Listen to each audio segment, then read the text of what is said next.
నమస్తే, welcome to తొలి వెలుగు. బిగ్ అప్డేట్ చూస్తున్నాం మనం ప్రస్తుతం తొలి వెలుగు స్క్రీన్ మీద. ఏదైతే బీఆర్ఎస్ శ్రేణులో కొంత కలవరం మొదలైనట్టు తెలుస్తోంది. ఓవైపు కవితకు బేలు రాక, మరోవైపు కారు ఎమ్మెల్యేలంతా కాంగ్రెస్ గూటికి చేరుతున్నారు. ఈ తరుణంలో ఇప్పటికే విపక్ష అధికార పార్టీ నేతలంతా కూడా కేటీఆర్ త్వరలో అరెస్టు కాబోతున్నటువంటి ప్రచారం చేయడం, కామెంట్స్ చేయడం. మరోవైపు గత బీఆర్ఎస్ 10 ఏళ్ల పరిపాలనలో జరిగినటువంటి అవినీతి అక్రమాల మీద ఇప్పటికే అధికార కాంగ్రెస్ పార్టీ ఫోకస్ పెట్టినట్టు తెలుస్తోంది. దానికి సంబంధించినటువంటి లేటెస్ట్ అప్డేట్ ఏంటి, ఆ స్పెషల్ స్టోరీ ఏంటి ఒకసారి చూద్దాం. రైట్గా ఒకసారి చూస్తున్నాం మనం తొలి వెలుగు స్క్రీన్ మీద. బీఆర్ఎస్ క్యాడర్లో అయోమయం పడింది. ఇక అటు కవితకు బేలు రాక, ఇటు ఎమ్మెల్యేలు కారు దిగుతుండడంతో గులాబీ శ్రేణులో ఇక కలవరం మొదలైంది. మరోవైపు కేటీఆర్ను అరెస్టు చేస్తారని బీజేపీ కేంద్ర మంత్రులు, ఎంపీలు కామెంట్ చేస్తున్నారు. మరోవైపు కేసీఆర్ హయాంలో జరిగిన పనుల్లో అవినీతిపై రాష్ట్ర ప్రభుత్వం నజరు పెట్టడంతో ఎప్పుడేం జరుగుతుందని ఆందోళన చెందుతున్నారు. ఇక పార్టీ అధినేత కేవలం ఫామ్ హౌస్కే పరిమితం కావడం, మరోవైపు పార్టీ వర్కింగ్ ప్రెసిడెంట్ కేటీఆర్ ప్రతిరోజు క్యాడర్కు అందుబాటులో ఉంటారని ప్రకటన, ఆ ప్రకటన కేవలం ప్రకటనగానే పరిమితమైంది. ఇక అసెంబ్లీ లేదా సోషల్ మీడియాలో తప్ప కేటీఆర్ ప్రభుత్వం తప్పిదాలపై స్పందించడం లేదంటూ క్యాడర్లో తీవ్ర నిరాశ కనిపిస్తోంది. ఇక మరోవైపు స్థానిక సంస్థల ఎన్నికలు సమీపిస్తున్న నేపథ్యంలో గులాబీ పెద్దలు ఇక ఏం చేయబోతున్నారు, క్షేత్రస్థాయి సమీక్షలు నిర్వహించకపోవడంపై క్యాడర్లో అనుమానం వ్యక్తమవుతుంది. ఇంతకీ స్థానిక సంస్థల ఎన్నికల్లో పార్టీ పోటీ చేస్తుందా లేదా అనే క్యాడర్లో గందరగోళం పడింది. సో ఈ నేపథ్యంలో మరి కేసీఆర్ తీసుకోబెట్టినటువంటి స్టాండ్ ఏంటి? ఇప్పటికే స్థానిక సంస్థల ఎన్నికలకు ఓ స్టెప్ ముందుకేసి బీజేపీ సర్వం సిద్ధమవుతుంది.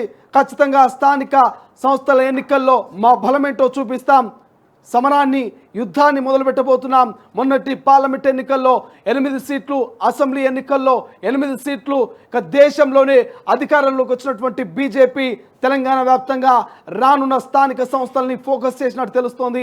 ఎట్టి పరిస్థితుల్లోనూ ఒక్క సీట్ కూడా మిస్ అవ్వద్దు. అటు కాంగ్రెస్, బీఆర్ఎస్లకు ముచ్చమటలు పట్టేయాలన్నటువంటి ఆలోచనలో ఉన్నట్టు ఇంటర్నల్ సమాచారం తెలుస్తోంది. మరోవైపు అధికార కాంగ్రెస్ పార్టీ మేము అధికారంలో ఉన్నాం, ఖచ్చితంగా అన్ని సీట్లు మావే, మళ్ళీ ఇక స్థానిక సంస్థల ఎన్నికల్లో అధికారంలోకి వచ్చేది మేమే అన్నటువంటి బలమైనటువంటి నమ్మకంతో, ఓవర్ స్పీడ్తో ఇక కాంగ్రెస్ ప్రజల్లోకి దూసుకెళ్తుంది. మరి ఈ రెండు పార్టీలు ఎవరికి వాళ్ళు గ్రౌండ్ లెవెల్లో పూర్తి స్థాయిలో ఓటర్లని, ప్రజలని ఇక స్థానిక సంస్థలకు సంబంధించినటువంటి అన్ని ఏర్పాట్లు చేస్తూ ఉంటే మరి బీఆర్ఎస్ ఏం చేస్తుంది? బీఆర్ఎస్ క్యాడర్లో గందరగోళం నెలకొంది. మరి స్థానిక సంస్థల్లో బీఆర్ఎస్ పార్టీ పోటీ చేయబోతుందా? పోటీ చేస్తే ఎందుకు ఇంటర్నల్ సమీక్షలు నిర్వహించట్లేదు? గ్రౌండ్ లెవెల్లో ఎందుకు గ్రౌండ్ వర్క్ చేయట్లేదు? అసలు కేసీఆర్ స్టాండ్ ఏంటి, కేటీఆర్ స్టాండ్ ఏంటి? ఇప్పటికే రాష్ట్ర వ్యాప్తంగా మొన్నటి పార్లమెంట్ ఎన్నికల్లో ఒక్కటంటే ఒక్క సీటు రాని బీఆర్ఎస్ పార్టీ ఇప్పటికే మెల్లమెల్లగా టీఆర్ఎస్ను కాస్త బీఆర్ఎస్ మార్చిన తర్వాత ఉనికిని కోల్పోతుంది. టీఆర్ఎస్ ఉన్నప్పుడు ఒక రకమైనటువంటి ఫీలింగ్ ఉండే, తెలంగాణ అస్తిత్వము టీఆర్ఎస్లో కనిపించేది. పార్టీ పేరు మార్చంగానే తెలంగాణ అస్తిత్వాన్ని బీఆర్ఎస్ పార్టీ కోల్పోయిందనేటువంటి ప్రచారం జరుగుతుంది. ఇటువంటి నేపథ్యంలో, ఇటువంటి సమయంలో మరి బీఆర్ఎస్ అధినేత కేసీఆర్ స్టాండ్ ఏంటి? BRS working president KTR stand ఏంటి? అసలు స్థానిక సంస్థలకు కారు దూరంగా ఉండే అవకాశం ఉందా, లేదంటే మళ్ళీ పుంజుకునే అవకాశం ఉందా? కారు స్థానిక సంస్థల్లో 90 స్పీడ్లో ప్రజల్లోకి దూసుకెళ్లే అవకాశం ఉందా? అసలు ఏం జరగబోతుంది?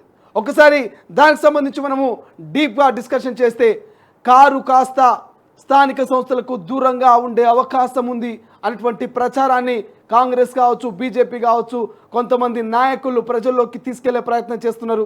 ఇప్పటికే కవితకు ఢిల్లీ లిక్కర్ స్కామ్లో కేసుకు సంబంధించి బెయిల్ రాకపోవడం, మరోవైపు ఎమ్మెల్యేలంతా కూడా కారు దిగి కాంగ్రెస్ గూటికి వెళ్ళడం, ఇప్పటికి దాదాపు 10 మంది ఎమ్మెల్యేలు కాంగ్రెస్ గూటికి వెళ్ళారు. ఎమ్మెల్సీలు కూడా కాంగ్రెస్ గూటికి చేరుకున్నారు. ఇతర మాజీ మంత్రులు, మాజీ ఎమ్మెల్యేలు కూడా కాంగ్రెస్ గూటికి చేరుతా ఉన్నారు. అధికారంలో ఉన్న కాంగ్రెస్లో ఉంటే ఖచ్చితంగా మాకు భవిష్యత్తు ఉంటుందన్నటువంటి ఆలోచన చేస్తున్నట్టు తెలుస్తోంది. ఈ నేపథ్యంలో మరి కేసీఆర్ ఏం చేయబోతున్నాడు? ఇప్పటికే దెబ్బ మీద దెబ్బ తగులుతుంది బీఆర్ఎస్ పార్టీకి. ఓవైపు గతంలో 10 ఏళ్ల పాటు బీఆర్ఎస్ అధికారంలో ఉంది. బీఆర్ఎస్ హయాంలో నిర్మించినటువంటి కాళేశ్వరం, మేడిగడ్డ, అన్నారం బ్యారేజ్ల అవినీతి అంతా బయటపడుతోంది.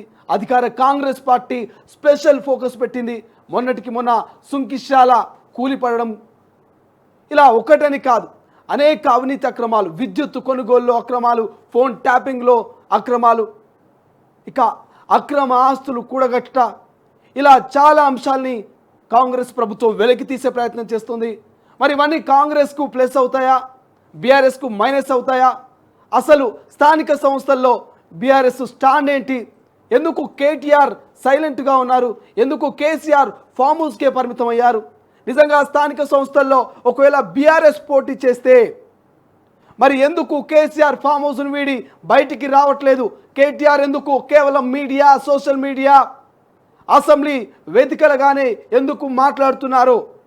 తెలంగాణ భవన్లో ఖచ్చితంగా హాఫ్ డే అందుబాటులో ఉంటా అన్నటువంటి కేటీఆర్ ఎందుకు మరి తెలంగాణ భవన్లో కార్యకర్తలకు, గులాబీ నేతలకు హాఫ్ డే ఎందుకు అందుబాటులో ఉండట్లేదు?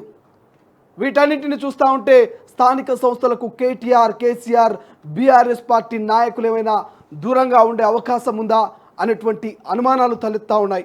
మరి అనుమానాలకు కేటీఆర్, కేసీఆర్, మరి హరీష్ రావు ఎటువంటి పులుస్తా పెట్టబోతున్నారు? ఇదంతా కేవలం పుకార్లు మాత్రమే. ఖచ్చితంగా స్థానిక సంస్థ ఎన్నికల్లో మా సత్తా చాటుతాం, ఖచ్చితంగా మేము కూడా మా ఉనికిని నిలబెట్టుకుంటామనేటువంటి స్టేట్మెంట్ కేటీఆర్ ఇస్తారా? ఈ అంశంపై ఎటువంటి కుండబద్దలు కొట్టే స్టేట్మెంట్ కేటీఆర్, కేసీఆర్ ఇవ్వబోతున్నటువంటి ఆసక్తికరమైనటువంటి చర్చ, ఆసక్తికరంగా యావత్తు తెలంగాణ స్థానిక సంస్థల సమరంలో పోటీ పడబోతున్నటువంటి బీఆర్ఎస్ క్యాడర్ అంతా కూడా ఎదురు చూస్తోంది. చూద్దాం మరి ఏం స్పందించబోతున్నారు కేటీఆర్, కేసీఆర్. ఇప్పటికే కాంగ్రెస్ అంతా ఢిల్లీ వేదికగా, ఢిల్లీ హైకమాండ్ అంతా కూడా దేశవ్యాప్తంగా ఉన్నటువంటి కాంగ్రెస్ పిసిసి అధ్యక్షులందరికీ కూడా పిలిపిస్తున్నటువంటి పరిస్థితి. అక్కడ మల్లికార్జున ఖర్గే కావచ్చు, సోనియా గాంధీ, రాహుల్ గాంధీ, ఇతర ఢిల్లీ పెద్దలంతా కూడా రాష్ట్ర స్థాయిలో ఉన్నటువంటి పిసిసి అధ్యక్షులందరినీ ఢిల్లీ వేదికగా పిలుస్తున్నారు. పక్క రాష్ట్రమైనటువంటి ఆంధ్రప్రదేశ్ పిసిసి అధ్యక్షురాలైనటువంటి షర్మిల ఇప్పటికే ఢిల్లీ చేరుకుంది. ఇక తెలంగాణ సీఎం రేవంత్ రెడ్డి పిసిసి అధ్యక్షుడిగా ఉన్నారు. సో ఆయన ప్లేస్లో ఉత్తమ్ కుమార్ రెడ్డి అటెండ్ అయ్యే అవకాశం కనిపిస్తుంది. అంటే స్థానిక సంస్థలు ఇతర అంశాల మీద దీంట్లో డిస్కషన్ చేసే అవకాశం ఉంది. సో ఎవరికి వాళ్ళు స్థానిక సంస్థల సమరానికి సిద్ధమవుతున్న నేపథ్యంలో బీఆర్ఎస్ ఏం చేస్తుంది, బీఆర్ఎస్ స్టాండ్ ఏంటి అనేటువంటి అయోమయం, కొంత కలవరం మాత్రం బీఆర్ఎస్ శ్రేణులో కనిపిస్తుంది.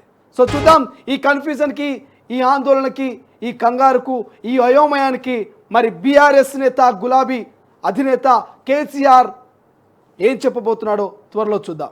అసలైన తొలి వెలుగు. ఫాలో వాట్సాప్ @తొలి వెలుగు అఫీషియల్.